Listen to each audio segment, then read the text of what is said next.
Okay.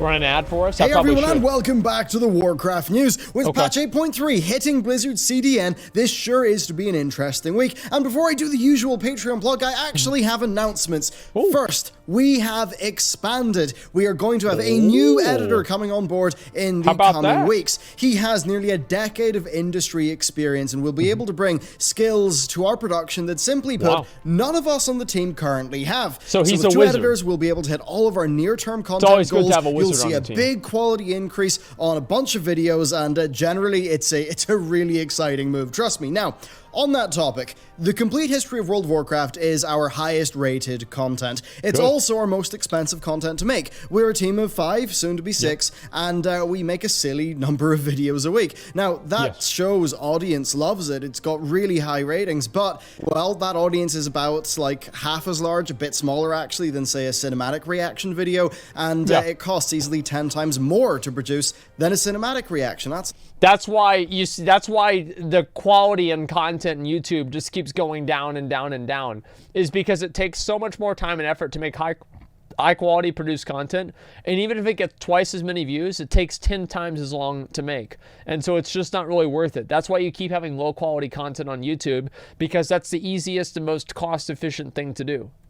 On top of, the fact we're making like 10 plus videos a week across the 2 channels. Now, still, we want to make that content. It's what we love. We love it. We know that there's an audience that does love it, so we need a viable path forward, especially because we are soon going to be starting work on the complete story of World of Warcraft. And yes, that'll be every zone in the game, a massive undertaking. So in order to actually be able to do all of that and do it on a regular basis, here's how it's going to work from now on. The complete history of World of Warcraft will premiere on Patreon a week before it hits YouTube. That makes sense. The Blood Plague special is actually up there right now. Ooh. We'll also produce bonus feature content for each episode. That's extra thoughts that didn't fit the video, or it's a history style video, so sometimes there's personal opinion that just doesn't actually fit in that video. So things like that, interesting things we found along the way. You'll also get access to all of our content as soon as it's made. So if we finish a video early ahead of schedule, it's a few days before it's scheduled to go up on YouTube, then we'll just throw it straight up onto Patreon. Now that's just happened with the first episode of our Sylvanas series. Look at her belly. I think she's getting fat. Look, I mean, look, I just noticed that right here. Look, she's getting fat, guys. No, am I wrong? Is she pregnant? With what? A corpse? Like, no, you can't. I'm pretty sure they can't get pregnant, okay? I'm like 90% sure. Yeah, Sylvanas is getting fat, guys. This is, oh man, what year is this, man?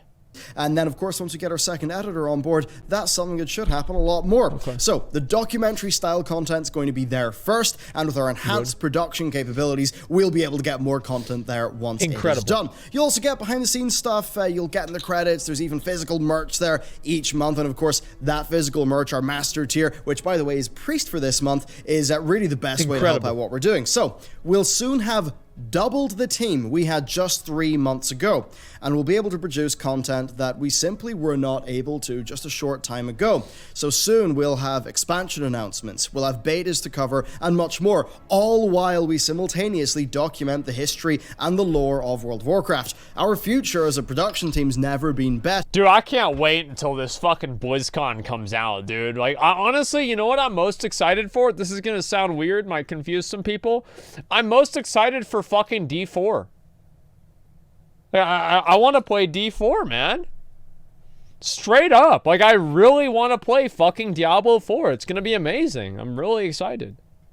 And also, as a little thank you for sticking around so long for this announcement housekeeping bit of the video, our game, right, I can say to you, it's hit 45,000 words, and even though most of those 45,000 words are not implemented yet, we've got over an hour of gameplay, about an hour and a half, and all I'll say is internally it's been testing very well. So things are actually moving along quite swimmingly over there. And with that, let's get into the content. So patch 8.3 has been confirmed. Now, with 8.2.5 wrapping up the faction narrative, and I think many people remembering how Warlords of Draenor actually abandoned its final patch in order to get Legion out there a bit faster, there was a feeling out there that Blizzard were set to repeat history, to maybe cancel 8.3 and move straight on to 9.0. Well, the appearance of patch 8.3 on Blizzard's CDN, that's our content delivery now. Man, they were obviously going to to do 8.3. Anybody that fucking thinks that they're working to do 8.3 is an idiot. Blizzard has invested so much time and effort into the story.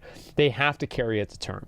Right? Even if the game wasn't doing very well, they've invested so much in it. Like, this is the culmination. Like, they've killed Sarfang over this. They've turned Sylvanas into a crazy person more so over this.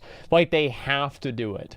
Everybody knew that we were going to get an 8.3. The fact is that BFA, for all of its faults, has gotten progressively better throughout all the patches, right? And so it started, like, let's say this is a good expansion. It started here. Then in 8.1, it went to, like, here, 8.1.5 here, 8.2 went to here, right? And maybe 8.3 will take it up to here. We'll see what happens. Maybe even up to here. We'll see what happens. But I think that each patch has made BFA better than it was before. That pretty much disproves that and does also confirm the next patch. Now, Blizzard have not officially commented on this, which does make a lot of sense because development work that the dev team are doing and PR work that the PR people are doing, it doesn't often line up. Now, with 8.3 being in the CDN, I would expect Blizzard to announce a live stream in the very near future. Indeed, patch 8.2 established that format with its stream debut being highly successful, essentially feeling like a miniature BlizzCon presentation. Now, it is always possible that 8.3 would actually be the focus of BlizzCon, but I think, I think this early timing of it hitting the CDN does cast doubt on that, and I think that does make the live stream route a lot more probable. Now, this also means that I think we're set for a BlizzCon that is focused on the next expansion, and, that'll be fun. Blizzard will have to avoid talking about details of the 8.3 ending, so that'll be awkward, but I suppose doable. That's something that has been done before, with Cataclysm and Mists of Pandaria being announced before the current expansion's final patch had been released. Indeed, we're running on pretty much an identical clock to the Wrath of the Lich King days. Remember, the patch 3.3 released a month after BlizzCon, and that was the BlizzCon that announced the Cataclysm. That's great, but it'd be nice if that means that, we won't have 9 or 10 months of the last raid. So I do wonder if that means we're set for an expansion that's actually a bit more out of left field, one that's a bit more disconnected from the current story. And honestly, if that was the case, there's nothing I'd love more. I think it would be tiresome to move from all of this Sylvanas to a bit of an Azoth and then just back to Sylvanas for the next expansion. I think that would just be a bit tiring. Something new. Well, they can't just have her be like, Team Rocket's blasting off again. And then, they'll see what's really coming. And then the next expansion comes out, and they're like, Sylvanas who? Like, they have to finish the story. I mean, realistically, they have to finish the story. Like, I agree with Bellular. I think that, it'd be cool if they went in a different direction. But also, you spent 3 fucking years doing this. Finish the fucking story. Come on, guys. New and fresh, I think, would be very welcome. Perhaps, give us some breathing room from the Battle for Azeroth cast of characters. I think that would be really good. I mean, hey, Illyria and co haven't had much to do, so why not travel off to space? Or maybe discover a new culture hidden beyond the known world of Azeroth. Go to the moon. Cool. As for 8.3, well, I think it's almost certainly N'Zoth. I think the only question is to what degree Ashara will be involved, whether she'll be on our side or not, and if Blizzard are going to have Sylvanas be involved. Then there's also puzzling out what the new zones are going to be. I think the Dragon Isles are a very obvious suggestion. They've been hinted at since 8.0. Rathian has returned. We've known that Rathian's been looking for the Dragon Isles, so... I want the Dragon Isles to be a part of an expansion, man. They've just been such a big fucking deal for they've been in the game since vanilla. Wow, man. I want to see the Dragon Isles be a big fucking deal, not just a patch. I mean, Argus, I think that Argus could have been really awesome, but it was just it just missed the mark in a few different ways. Argus was good in a lot of ways. It was good in more ways than it was bad, but the ways that it was bad made it really, really bad. Could be that. Now, whether Blizzard pulls an 8.2 and gives us a second zone, well, we'll just have to wait and see. Regardless, though, I doubt it'll be long before we know. Overall, I think it's an exciting time for World of Warcraft. We've got Classic, which has done super well. BlizzCon is going to reveal a new expansion. And 8.3, I estimate, will be a really good patch. Sure, it is going to live under the shade of Battle for Azeroth's past, right? We can't get past that. But... if it is going to improve on the already solid 8.2, then I think it would be a really wonderful patch. Plus, seeing Blizzard's art team take on N'Zoth, I think they're going to be able to make it better, right? I think 8.3 is going to be good. I promise I'll play 8.3, right? I will do an 8.3 stream. I will talk about it. I will cover the patch. And as the patch comes out and as the expansion comes out, obviously we'll transition more into doing like some live server stuff too, because I don't want to make it to where people think that my stream is just about classic WoW. I love current WoW. I love classic WoW. I love BC. That's actually pretty much it. But those three things I like a lot. I mean, yeah, that would be pretty darn exciting. And then sticking on the topic of the near future, BlizzCon's virtual ticket has been announced. This year's rewards for Warcraft are a Saurfang Murloc and a Sylvanas Murloc, plus some Wendigo pajamas. Now, this is kind of interesting because all of these are unlocked instantly if you purchase the ticket. The ticket has remained at last year's pretty darn expensive $49.99 price point. Interestingly, though... Oh my god, Blizzard is so smart. So they made the price $10 more last year because they knew people would still pay it to play Classic. So now, because they're not going to lower the price, they've already gotten that price in people's minds with the added value. So they're keeping the same price that they had last year without adding the value that they would have this year of playing the game. Now, the way that they can redeem this, here's the way they can redeem this right now, is that as soon as they announce Diablo 4, and everybody knows they're going to announce, well, you guys know what I'm saying, right? They're going to announce Diablo 4. The moment they do that, they say, yo, you want to play the game? Log on. If you have a Battle.net account that has a virtual ticket on, download the fucking client for the beta and log on and play D4. My dick would get so hard. So hard. This actually marks the second time in just a few weeks that Blizzard have sold us a transmog set. Now that's of course after they retired the transmog helms last winter. Of course with the Recruiter Friend Archaeology themed one. Now I've got to wonder if this is them testing the waters because, well, I mean, a full mog set for BlizzCon, that's more than the capes that we got last year. And let's be real here, visuals sell. That's what so many modern games are really making their money off, including many other Activision Blizzard titles, ranging from Crash Team Racing to Call of Duty to Overwatch to Heroes of the Storm. I've got to wonder if we're going to see things like... Is the new COD game good? Is it good or not? If some people are saying yes, then it's probably actually good. Most people love to hate COD. So if anybody's saying it's good, then it's actually probably good.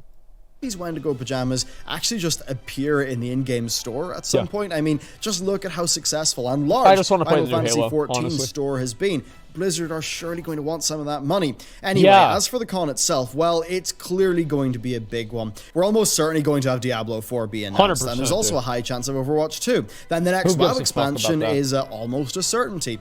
I'm expecting basically more announcements than really any other year, and I think that is something that's realistic. Now, scuttlebutt is that Diablo 4 and Overwatch 2 almost made it to last year's BlizzCon, especially D4. So unless, say, Overwatch 2 has been rebooted internally since, I find it hard to see, them not being there. I think D4 is almost a certainty. Then there's also Warcraft 3 Reforged. I mean, remember how they announced the summer release date? Well, summer, by the way, has came and went. Now, if I were betting, I would say they'll drop that like a week after BlizzCon. Either that or they will announce it for next year with its scope. Dude, I'm so happy, man. Like, there's so much shit that we have to play. Like, we have Classic, we have BFA, we're going to have Warcraft 3 Reforged. We're going to have Diablo 4. We're going to have Overwatch 2 or whatever the fuck that is supposed to be. Like, this is going to be awesome. Like, I mean, no, really, it is a great time to be a Blizzard gamer. Like, it is. Well, it will be in a month from now, right? But even now, it is. And we're going to have fucking Halo, dude. This is awesome. This is good. I'm happy, man. I'm actually happy. I know, Overwatch 2 is going to suck. You haven't even played it, dude. Listen, I am a former Bastion main in Overwatch. If that tells you how good I am. And I'm excited for it. I want to see what the game's going to be, dude. I want to see what I was a Bastion main. Like, I was, dude. I was good at it, man, dude. Yo, I was a god. Like, I will do, listen, boys, I will do an Overwatch stream. I need to download the game because I haven't played it in 2 years, right? But I'll download the game. I'll show you guys how I can play Overwatch like a literal fucking god, okay? Overwatch 2 was leaked to be a PvE game. Good. That's what I like more.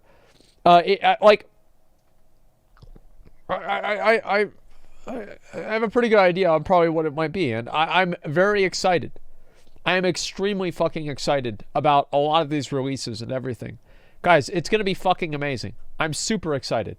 Being expanded past what was initially announced. Overall, though, that's what's going on with Virtual Ticket, plus my thoughts on BlizzCon. TLDR, I think it's going to be a very I want to go to BlizzCon just to see Then next, it. we do have some excellent Classic news. So, Blizzard have kept their word, and they are going to be bringing Classic servers down to one single layer. Now, the list of realms that are on a single layer, you know, obviously it's growing. Yeah. It doesn't cover every realm right now, but it is great to see it happen. Layering, of course, could be exploited, as we recently covered on the news, and it also had a number of knock-on effects that, well, they weren't like authentic to the Classic experience. Now, I do think that layering was worth the cost, though, given just how colossal the launch of Classic was. That's not all for Classic, though. We do have some great news. Blizzard have indicated when Phase 2 is going to kick off. So, in an interview with PC Gamer, Ian Hazzikostas said that they aim to release Phase 2 before the end of 2019. Now, if we're to assume that it'll be after BlizzCon, then yeah, it's likely going to be November/early December, which, I mean, is a fairly obvious guess. Now, content-wise, I think it's going to be really great. So it brings Kazakh, Azuragos, and Dire Maul as like its main bits of content. Essentially, it's the content from vanilla patch 1.3. Now, these world bosses, of course, would not work with layering. The whole point is that you've got like one world boss per server.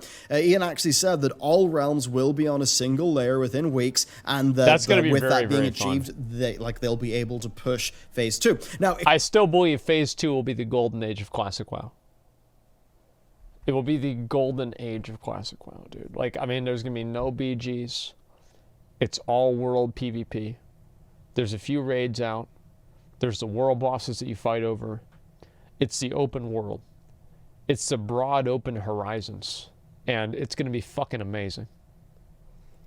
Experientially, this is going to be a really strong phase. So, Azuragos, doesn't spawn often, and defeating him is often a massive slog, especially on a PvP realm, as teams are going to be like competing with each other to take him down. Then, of course, Kazakh is more challenging. Like, it's a tighter fight. It's got a pretty tight and rage timer to contend with. It's a very hard fight. One that, of course, originally led to our good friend Kazakh routinely deleting the population of Stormwind. Now, as for Dire Maul, well, it's a real treat, because you'll be able to do the legendary tribute run, which is just an incredibly cool bit of content. So overall, I think people are going to love Phase 2, and if you'd like to learn more about patch 1.3 as it was way back then yeah, you can check out our video on it. Then next up, another funky topic. So patch 8.2.5 changed honor gains from mercenary mode and epic battleground quests. Now, these are both things that help people progress towards their battleground essence at a faster rate. Of course, that's an essence that was very good outside of PvP for many classes. It's gonna take forever, its absence was noticed. Now, Blizzard, seeing that these things were a bug, just removed them. Now, this led to quite a backlash, which then led to Blizzard nerfing the honor requirement, which certainly is, the right thing to do. I think. Really? Now, the timing here is strange. Blizzard changed. Wait, what? Let me read it. Rank 3. What's rank 4? So rank 4 essences remain unchanged. So rank 4 is now harder to get. What a cock-ass, dog shit, piece of garbage game, dude. Fuck this game. What the fuck, man? Right thing to do, I think. Now, the timing here is strange. Blizzard changed the honor requirement via a hotfix like a week after the patch initially changed Merc mode honor gains, and indeed, it seems like Blizzard rushed their hotfix out after Wowhead's coverage of the epic battleground quest change. Well, at least that's what one of Wowhead's writers thinks, and I'm inclined to agree given how things actually played out. Overall, though, I think it's the usual Blizzard problem-solving mentality. Certainly, I think it's an area where they could maybe calm down a little bit, because it's often led to them removing either fun things from the game or things that things that players have kind of done to get around something they didn't particularly like, maybe because it wasn't that well designed. And sometimes a Blizzard just problem solves those things away. People are left with a system that at its core isn't really that satisfying. So I think that's kind of what happened there. It's an awkward enough situation. I think generally speaking, Blizzard could do just they could do with just being a little bit more close to the ground when it comes to how they deal with these sort of more touchy topics of the player base. But anyway, there we have it. Quite If the week, only. especially for our team because, well, 75% of us got really hit by it's either a cold or a flu. I mean, some of us are harder than others, but it was really quite the week. Now, content-wise, I want to fill you in on what the plan is. So, the first episode of Sylvanas and the Blood Plague special are up on Patreon now. Sylvanas is going to hit YouTube tomorrow. I then have, like, two more parts of that series, 3 in total, plus another planned related video. One that's going to pull in Bolvar, so that'll be really fun. I've then got 2 rough scripts penned on the clash between in-game storytelling and transmedia narrative, and as well one that is about creating stories that elevate the player's experience within the context of an MMO, with really contrasting WoW's modern character-driven storytelling. I actually really want to watch that. I feel like the storytelling in vanilla WoW was a lot better, even though it wasn't the focus. In a way, I felt like it kind of was like Dark Souls, where it would kind of entice players to go out and like seek out the stories. And because they went to seek them out themselves, the stories were more important to them. With more traditional MMORPG and RPG storytelling, especially in cases where you are not the champion. Then also, Jared, who's one of our new writers, is also doing a really fun video inspired by Warcraft 3 Reforged. It's basically going over all aspects of the lore that Blizzard have retconned, well, since War 3, and it speculates on how Reforged is going to change the story. After all, we do actually know that while the missions are staying the same, Reforged is actually retelling the story to be in line with the modern game, so I assume in line with Chronicle. Which certainly will be something. So overall... Wait, so they're changing? Wait, what the fuck? They're changing the story in Reforged? I hope they don't do that. There's a lot going on. And a big thank you to everyone over on Patreon for the Druid month. That was massive. We're currently working, getting everything packed up and sent off now. And I'm also happy to announce that it's Priest month. And really, that's the best way to support the channel. And also get some cool stuff in return, which I think is very important for us, that, you know, if there is a tier like that, of that size, that we really do want to be providing like actual legit value back. So yeah, there's that going on. Anyway, with all that said, I've got lore to write, so I'm going to go and do that. Thank you very much for watching this video. And make it more in line with the current story. Okay, that's fine. They changed story with Chronicles anyway. Already ruined. Yeah, that's true. Yeah, that's pretty true. Yeah, that is pretty true. That is true. Let's see here. Is there anything interesting to look at here? Starfang Murloc, he sure has changed. Yeah, he got resurrected as a Murloc.